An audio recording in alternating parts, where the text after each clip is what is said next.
Hello, wrestling fans. Blake Smith from Walking the Ropes, and welcome to another episode of Walking the Ropes Wrestling Review for AEW Dynamite from New Orleans, Louisiana.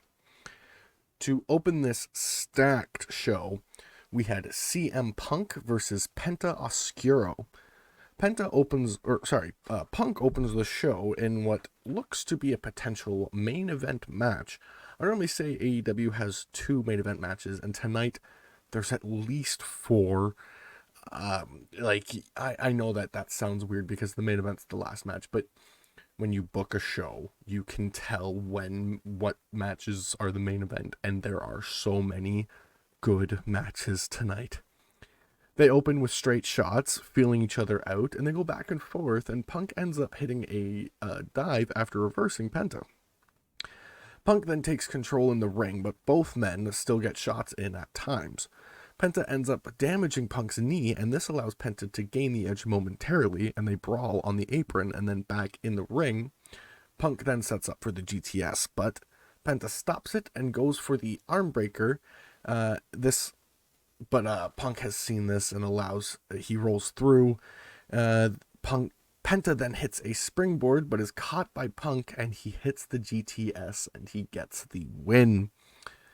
For my WTR scale, I gave this a great. What a way to open Dynamite. These two just killed it. I would love to see them go for hours on end. We then get a video of the JAS, the Jericho Appreciation Society, arriving in a private jet to New Orleans, and they are interrupted, I guess you'd say, by Santana, Ortiz, and Kingston, who jumped Matt Menard and Angelo Parker to steal their car and apparently their shoes, and they ran off in their car. For my WTR scale, I gave this a great. I think this is a really fun way, exactly what Santana, Ortiz, and Kingston need to do, to just screw with the JAS. We then get just another amazing match. The AEW World Tag Team Championship match. Jurassic Express versus Red Dragon. And one thing, if you notice on the graphic here, AEW has been doing these really cool movie-style posters. I really hope they keep doing that. I love them. I will use them whenever I can, whenever I find them, whenever I have the chance to. Jurassic Express challenged for this match, knowing how Red Dragon and the Undisputed Elite operate, and that they are definitely going to take advantage of this chance. Excuse me. Jungle Boy and Bobby Fish start out strong, but Fish overpowers Jungle Boy, allowing he and Kyle to start to wear him down momentarily. I don't know what it is about these teams, but the action is non-stop as Fish and Kyle are in control once again, wearing down Jungle Boy, now in their corner. Luchasaurus gets the tag, and he makes it count once, as he's taking on two men at once with ease.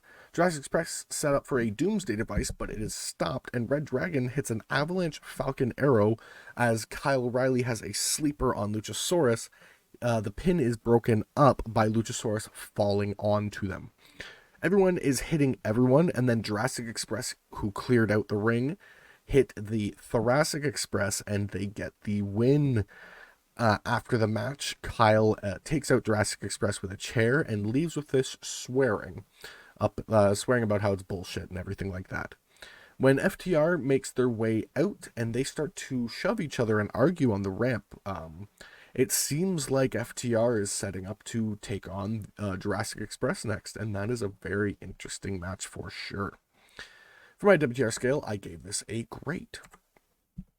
The Blackpool Combat Club talks about their upcoming Trios tag team match when they take on the undefeated Gun Club, I believe they said. They say this is when the real work begins. For my WTR scale, I gave this a great. I really enjoyed that. Tony Storm and Jamie Hayter are then confirmed to be one of the first round matches for the Owen Hart Foundation tournament. After a great first round match, and I can't wait to see who else is going to be matched up in this tournament. By WTR scale, I gave this a great as well. We then get a singles match, MJF versus Captain Sean Dean. Sean Dean holds a win over MJF already, and if Wardlow has anything to do with it tonight, I imagine we are in for another for Sean tonight. MJF struggles with his jacket, and this allows Spears to distract Dean, and he then jumps Sean, allowing, or he then takes the jacket off with ease, and he just starts to toss Dean around the ring. We are shown security backstage taken out once again, and MJF is taunting along the barricade when a security figure comes up behind him. He removes his mask, and it's obviously Wardlow.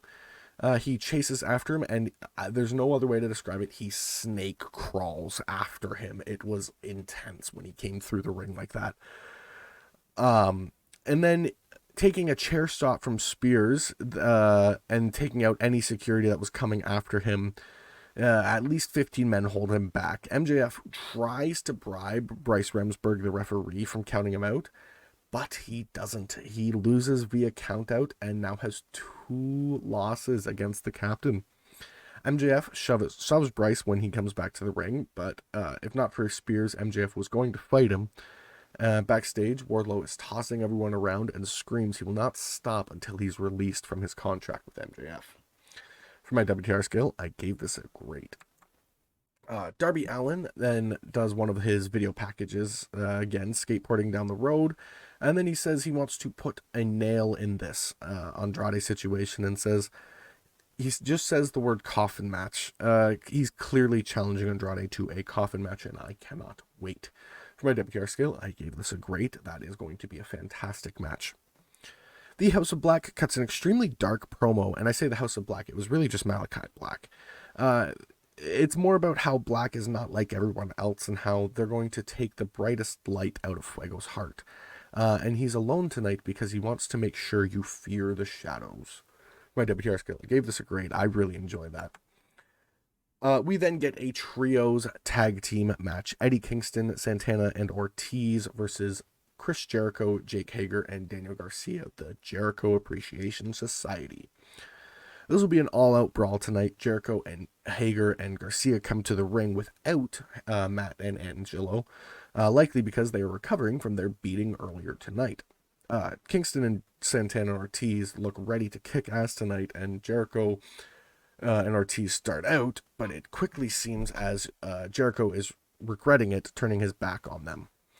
Outside the ring, their partners start to brawl as well as Ortiz comes in, and Jericho starts to turn the tides with some help from Garcia and Hager.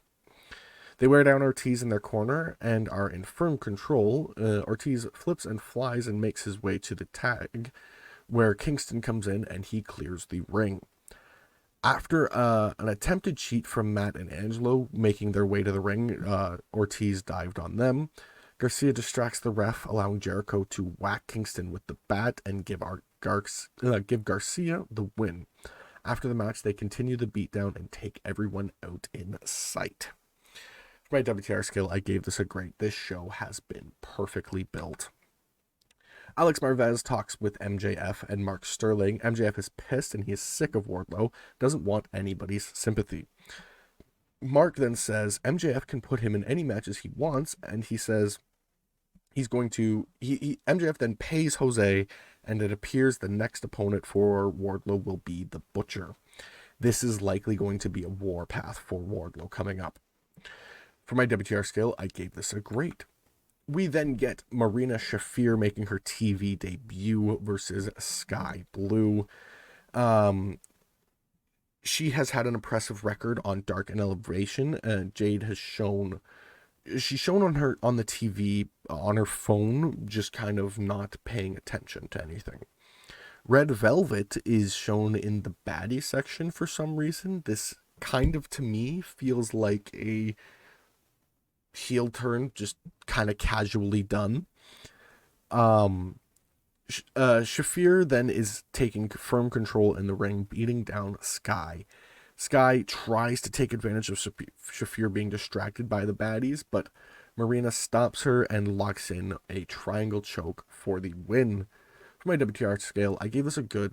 It was a very good match, but it was very quick. This is exactly what we needed because she has to look credible against Jade. Hook then tries to have an interview again, and it looks like we will talk, it looks like he's going to talk, but he's interrupted by Tony Nese, who comes in and he's sick of all the people stealing what he thinks is his spotlight. Danhausen then tries to curse Hook again after Tony Nese left, but Hook just tosses a weight ball at him over his shoulder and walks off. From a WTR scale, I gave that a good as well. The Men of the Year talk about Sammy weaseling his way into a title match, and they say they are sick of having to deal with these annoying couples. Sky then says it doesn't matter, on Saturday he's going to continue his winning streak. For my WTR scale, I gave this a good.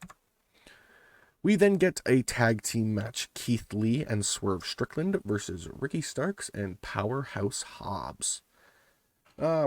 Lee and Swerve are sick of the sneak attacks and are now coming straight at Hobbs and Ricky. They waste no time taking control of Swerve. Ricky then walks the ropes, and he really kind of struts on the ropes and hits his version of old school as he takes in the loves from his hometown crowd. Swerve, though, slows him and allows for Lee to enter, and they start to tag in and out, double-teaming Ricky. Swerve then uses Lee as a springboard and launches onto the outside onto Ricky and Hobbs. Hobbs then stops Swerve, and from there, Ricky and Hobbs wear down Swerve in their corner. Keith comes in, and Ricky and Hobbs overpower him momentarily. Lee jumps over Hobbs, causing him to spear Ricky, and Ricky.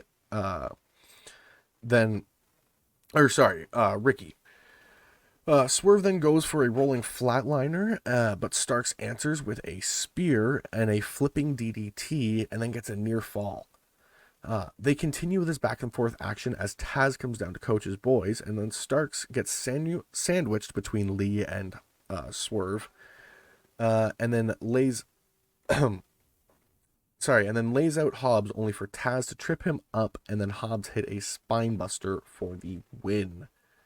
For my WTR scale, I gave this a great. That just really feeds the fire between Hobbs and Lee. I'm really, really excited to see where this goes. Rosa then talks about her upcoming match, but Nyla interrupts her with a cake to celebrate her having the shortest title reign. Rosa then slams the cake into Nyla, and Vicky grabs her, and Nyla tries to smash her, but Rosa ducks it and hits Vicky instead, allowing for Rosa to jump her, and they brawl until the refs separate them. For my WTR scale, I gave this a great because one thing I'm not 100% certain of, I think Nyla does have the shortest title reign in the women's, of the women there. I could be wrong. It might be Rio. No, I think it's Nyla. I could be wrong. My WTR scale, I gave it a great. We then get our main event, the Ring of Honor World Television Championship, Minoru Suzuki defending against Samoa Joe. Joe is amazing. I love to watch him work in the ring. Ringside is Jay Lethal and Sanjay Dutt, who have their gift for him in a box. They stand toe-to-toe at the center of the ring, and if you want two of the hardest hitters in wrestling, then you've got it. They've exchanged the hardest chops I've ever seen, and both their chests are bright red, and we're not even a minute into the match. They look like the chops are firing them up and not hurting. All I have to say is, wow, not a single wrestling move has been applied. Neither man has hit the mat, and they look like they've been through an absolute war. They brawl to the outside and then back in the ring. Minoru goes through for a pile driver, but then decides to go back to the chop board.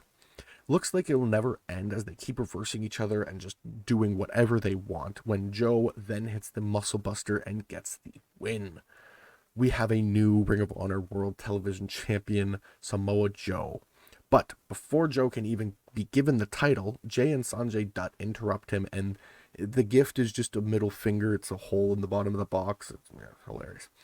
But the lights go out, and from what I heard, it was Sakam Singh, apparently, a giant nonetheless, appears behind Joe and starts to manhandle Joe, and he does try to fight back, but he can't, as he's had a hell of a match. He does the skull crush like how the great Khali used to when he debuted. Lethal then hits the lethal injection and lays the title on Joe along with his towel, and we go off the air. For my WTR scale, I gave this a great. What a finish. My overall for the show, I gave it a great. They did amazing tonight. It was fantastic. The segment of the night goes to Darby challenging Andrade. I think that's going to be a fantastic match. The match of the night is Joe versus Suzuki, and the performers of the night are also Joe and Suzuki. They absolutely killed it. I can't believe it. Oh my god. That is all for this episode of Walking the Ropes Wrestling Review. Thank you all for dropping in. If you enjoyed, make sure to like, subscribe, and hit the bell icon to get notifications whenever we upload a video. And I'll see you in the next one.